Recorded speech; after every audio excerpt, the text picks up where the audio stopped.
समोरची व्यक्ती बोलली, त्याचा फार त्रास झालाय. परिस्थितीला सामोरं कसं जावं हे कळत नाहीये ना तुला? आता आज मी तुला एक असा आरसा दाखवणार आहे, की तुझी ही घालमेल आहे ना, ही घालमेल कायमची थांबेल. आता शांतपणे अगदी अखेरपर्यंत लक्षपूर्वक ऐक.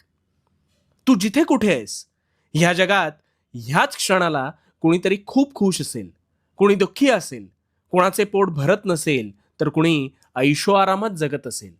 कुणीतरी जन्माला येत असेल, तर कुणी मृत्यू पावत असेल. ह्या परिस्थितीत तू काही बदल करू शकतोस का रे? नाही ना?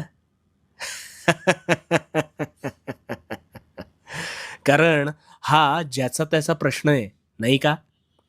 मग कोणीतरी तुला बोललं आणि मग तू तेच मनात गिरवणं, ह्याने तुझे प्रश्न सुटणार आहेत का? त्याने समोरच्याला काहीच फरक पडणार नाही. त्याने परिस्थिती बदलणार नाही. मग